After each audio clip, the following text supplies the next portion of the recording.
Where do I even begin?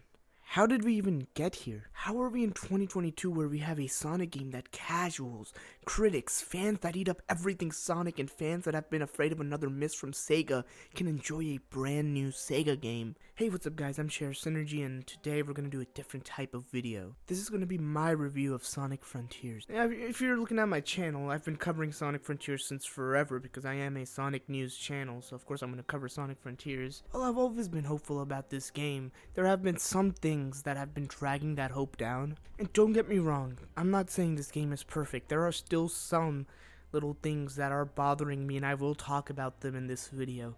But that's every game in the world.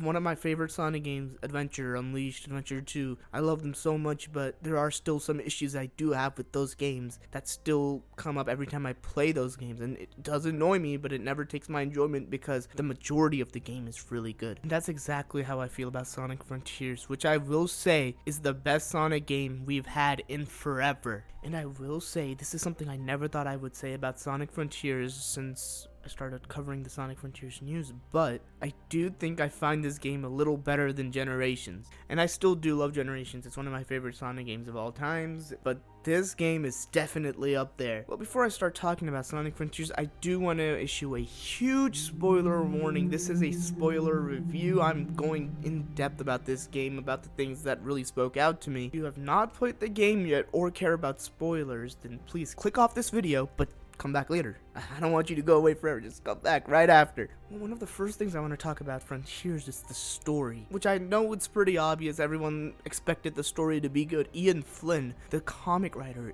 is writing this game. Now, I'm not going to be someone just lying to you guys and be like, I've been a big Ian Flynn fan since the beginning of the Sonic comics. No, I've really never read the comics. After the Frontier news came out, though, that Ian Flynn was writing the game, I did look into a lot of the comics, and I did like what I saw, so that gave me a lot more hope for the game. And they absolutely delivered. I'm going to be specifically talking about two specific characters for now. I'm going to be talking about Dr. Eggman and Tails. So once again, spoilers. I'm going to go deep into the story for a second. Let's start with Dr. Eggman. In the last 10 years, or I guess ever since Unleashed, and even Unleashed, they kind of gave Dr. Eggman a more funny spin. I mean, he was still serious, but he was more of a joke villain. You wouldn't really take him seriously as a villain, especially in Lost World. I guess you can argue that in Forces, he was a little more serious, but even at the end of that, I just couldn't take Dr. Eggman seriously. Sonic Boom, well, yeah, he was just comedic. I guess the whole point of Sonic Boom was to be just funny.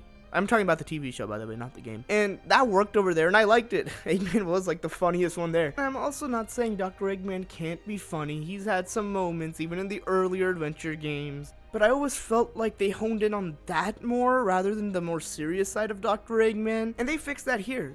So Sage, who you've been seeing in a lot of the trailers, and well, if you're watching this video, you've probably played the game, so Sage is an AI created by Dr. Eggman. Well, at first glance, you could be like, oh, okay, so Eggman created another enemy for Sonic to destroy. That's not exactly what happened here. This was a little different. This wasn't like Neo Metal Sonic or Dr. Eggman summoning perfect chaos or causing the Ark to crash down onto Earth. What's different here is that he formed a bond with the AI he created. They gave Dr. Eggman and the AI a father-daughter bond. Eggman started to genuinely care about the AI he made. I mean, isn't the whole running gag in like the Sonic universe is that Eggman doesn't really care about any of his creations? Look what he did to like the whole E100 series, or even Shadow didn't really have a bond like that with Eggman. I mean, I guess at first he did, but eventually even Shadow's writing kind of fell off after or actually after 06, and he was more like someone that would occasionally just work for Eggman. They're just like partners. So this was a really good element of the story that I really liked. It brought so much emotion in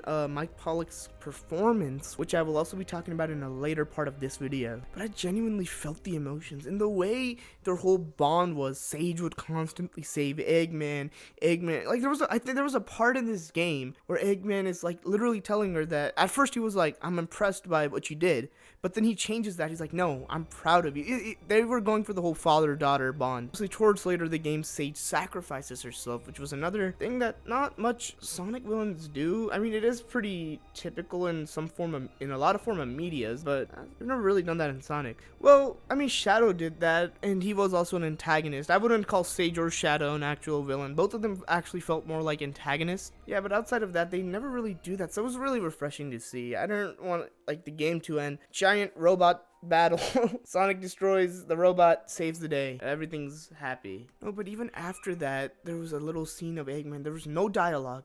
It was just him looking out into the ocean. He reaches his hand out, like as if he's about to do something. And you could tell that he's really destroyed inside. He literally just lost his daughter, or someone that felt like his daughter, which I guess to him was probably an actual daughter. Another thing I liked about the story was how, while it is over the top, there's a lot of stuff going on, it doesn't feel crazily over the top. There isn't like millions of cutscenes. Like, you can't make a movie out of it. It is, I feel like it was pretty short, the story, right? It was pretty short, but it got its job done. It told a nice, heartwarming story. I wouldn't even say heartwarming. It was depressing the whole time. Even the ending was still depressing. I mean, for Sonic and the gang, it was all happy, we're going home. But for Eggman, it was really depressing, and there were like two endings there. Like, it was, I liked it. Sage feeling like she takes responsibility for all of the chaos going on in this game also was a nice little touch. Her also constantly checking in on Sonic and friends also felt something like Sonic X to me. I don't know why. It felt like, you guys remember in like season 2, I believe, this is like around episode 50s, like when Cosmo first comes to their planet and she does not trust anybody, and she's kind of shocked at how everyone trusts Sonic, and she's like asking questions about Sonic and seeing like why everyone trusts him the way they do. They did a bit of that in this game too, which was a nice little touch as well. Another big thing I want to talk about is Tails, how he incorporated into the story. At first it was like the typical Tails. He was just like, you know, being a little, he was a little nerdy, but that's fine, that's Tails. But what I liked, there was a part in the game where he has his breaking point, and he's literally asking Sonic if he's a burden to him. It really got Tails thinking like, wow, I'm always cowering, I'm always running away, I just feel like I'm not a lot of help. Which the Sonic games also kind of blundered on Tails' writing ever since Unleashed. Actually, no, starting with Unleashed, because that first happened in Unleashed. Tails isn't like a giant hero, like, obviously he gets afraid even in the past Sonic games, but they took a whole new turn with that. Like, he was afraid of everything ever since Sonic Unleashed. And Ian Flynn was able to take all of that and try to resolve it by also acknowledging the fact that, wow, Tails really was always afraid of these things in the last few Sonic games. Sonic is there to remind him that, Tails, you stopped Eggman's rocket back in Sonic Adventure. You freed me from Prison Island in Sonic Adventure 2. You helped me stop the Deadly Six. Showing how Tails has always been brave, he just hasn't really thought about it. Sonic then tells him it's all about growing up. And that's such a sweet message. And in terms of Sonic, what I really liked is in this game, he felt a lot more caring. He feels caring in all the Sonic games, even the last few. But sometimes it felt like there was a bit of inconsistencies with that part of Sonic lately. And they really resolved that too. Sonic genuinely does care about all his friends and everything around him. I mean, I remember back in the Colors Ultimate era, it just wasn't looking good. The next thing I want to talk about is the voice acting. There have been some changes here, and I want to talk about them, starting with Sonic. It's still Roger, obviously Roger Craig Smith. He gives a different type of performance here.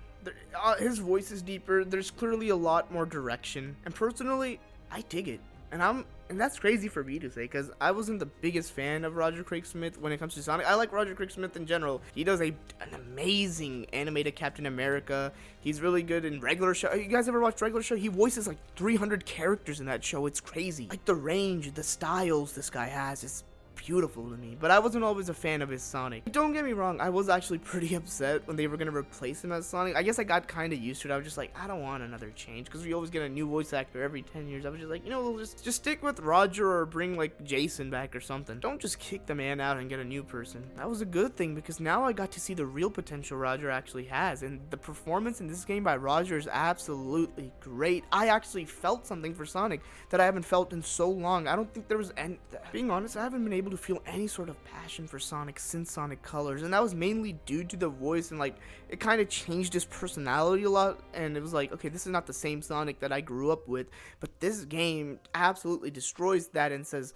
this is the Sonic you love, this is the ideal Sonic. Obviously, Jason Griffith is still always going to be my favorite, but this is so near the performances that I really like. This feels like what Sonic Unleashed did for Jason, but Sonic Frontiers for Roger. Didn't just stop there. Colleen O'Shaughnessy does a great job as Tails. She just continues it. There's no changes to the voice. She did a great job in the movie. She did a great job here, and I'm looking forward to see her voice Tails for many more years to come. Dave Mitchell is the new voice actor for Knuckles ever since they got rid of Travis, who I will say I was not impressed by in Team Sonic Racing. And I'm not the biggest fan of his Knuckles portrayal in this game, but it was definitely a step up from Team Sonic Racing. And I mean, look what they did with Roger. A little voice direction could change a lot, and I'm expecting him to get a lot better. So I do have faith in his voice, because there are parts of it that I do like, but then there are parts of it that kind of fall flat, because like he has that tone for Knuckles, but some of the delivery always feels a little off. Cindy voices Amy, and she also takes a more somber, softer approach to Amy, and it works really well. Actually, I think this was her best performance in the Sonic franchise. I really liked her performance in this game. This felt like a mix of like the mid-2000s Amy and the 2015 Amy. And it's like, it just combined. It's like a perfectly fine balance, and I really liked that. A big one for me, Mike Pollock stole the whole show for me in terms of voice acting. Everyone does a beautiful job, but Mike Pollock takes it to another level for me. It felt like, obviously his voice got a lot better with Eggman over the years, ever since he first started in Sonic X. It just got better and better and better. But ever since 2010, and this is not his fault, this is just with the way the games were being written, but in terms of like Eggman's personality, something was like starting to fade away, and I just couldn't tell what it was. Mike Pollock's performance got better. Like, obviously over the years you only get better at the voice. It got better and better, but it felt like something was missing. It felt like it was going a step down, even though Mike Pollock's voice is going a step up. That genuinely had to be the writing, because in this game it feels like Eggman's personality, I feel like I'm watching Sonic X, but with a new and improved Mike Pollock. Even though he was great in Sonic X, don't get me wrong, I loved Mike Pollock in Sonic X. It was my favorite part of that show. I just feel like they combined best of the both worlds, and it just worked perfectly, and I felt so much emotions for Eggman in this game and all the sad moments he had.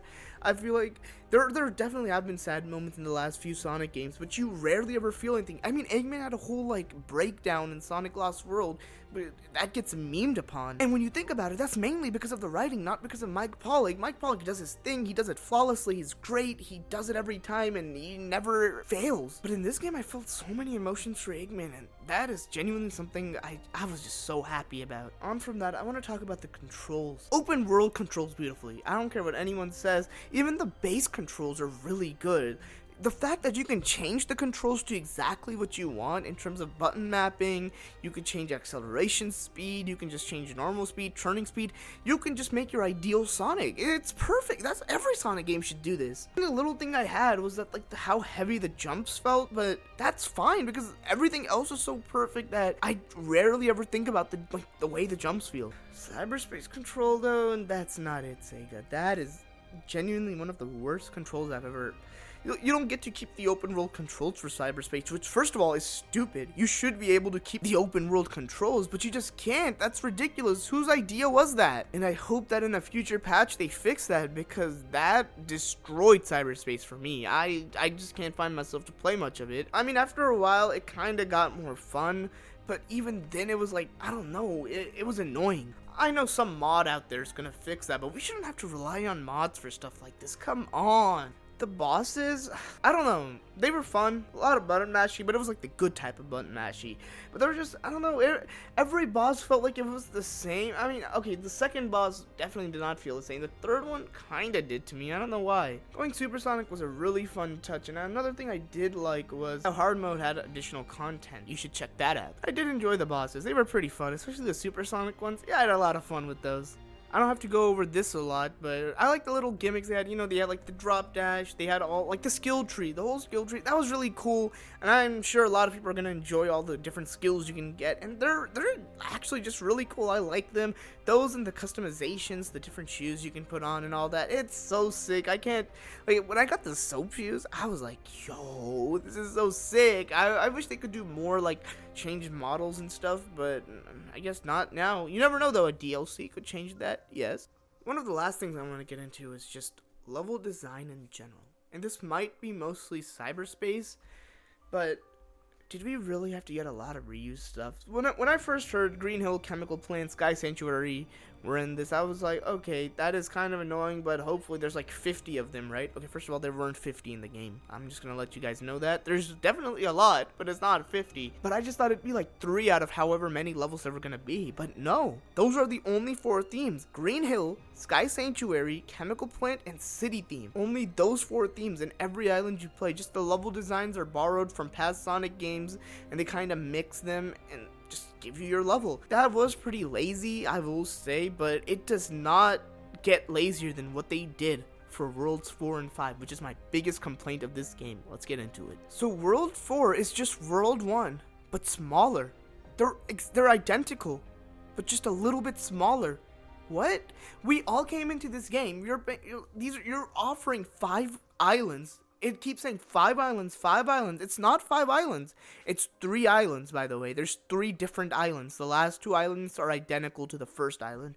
Though I'll say this, Island 5 was a little different in terms of design. Island 4, though, there is absolutely no excuses for what they did in Island 4. I don't know, like an ice island, water island, a jungle island, stuff like that would have been cool, but no, the last 2 islands are just the first island, even though I guess Island 5 still had a bit of different level design, but still, that was just a really bad move, and it did bring a lot down for this game, in my opinion. The game is still great overall. The first 3 islands save it, everything else just saves it, except cyberspace, though I will argue this is kind of worse than cyberspace, but I'm a little more optimistic for the future now. Because what I have noticed with Sega is they saw all our complaints from Sonic Forces. They fixed a lot of them. Outside of, I guess even cyberspace still got fixed when it came to level design, but that was mainly because they used levels that had good level designs from the past. You know, the whole control thing, even though they kind of halved it, because, you know, the cyberspace controls are awful, but the open world controls are amazing. And considering that this is a new style of gameplay for Sonic for at least the next decade, I'm actually a lot more optimistic than I was with the wait between Sonic Forces and Sonic Frontiers. Because now I know the biggest complaint out of this game is going to be the cyberspace levels and what they did with Islands 4 and 5. They nailed down the open world controls, they nailed down the story, they nailed down a lot of things. The last 2 things we need Sega in the future is we need better islands, and either just get rid of cyberspace or fix it. Those are the only 2 things we want fixed in the future for literally a perfect Sonic. I would say a perfect Sonic game at this point. Also, a little city open world place would not hurt. I'd actually enjoy that a lot. But outside of that, when it comes to this game, I give it an 8. Just a solid 8. My expectations going into this game were a 7 to a 7.5. It was a little better than I expected. Oh, actually, there were some big things that fell off, but then there were a lot of things that were way better than I expected, so I do think it is fair to give this game an 8. I'm really glad that Sega could finally give us a really good Sonic game after the last few misses. I don't even have to touch on the music. It's phenomenal. We all know it's a Sonic game. It's phenomenal. Okay, I will say the soundtrack was one of like the better even the last few soundtracks, they were great. I loved them, but this one even washes them out of the water. Also, do stick around for the post-credit scene. I'm not going to talk about it because I know while a lot of you guys have played the game, I don't know if any of you guys actually sticked around for the credits. There are some big post-credit scenes, and I really liked them, and I'm kind of glad they're doing post-credit scenes in Sonic games now, so go back and watch. But with all that out of the way, tell me what you guys think about this game. What do you guys rate this game as well? Please comment that down below. I read all the comments. So basically what I'm trying to say is if you're new to the channel, please leave a like, comment, and subscribe. If you're new to the channel, hit the post notification bell. We are really close to hitting 250, and then we're going to go to 300. So join the movement, hit that post notification bell, and with that, I'll see you guys next time.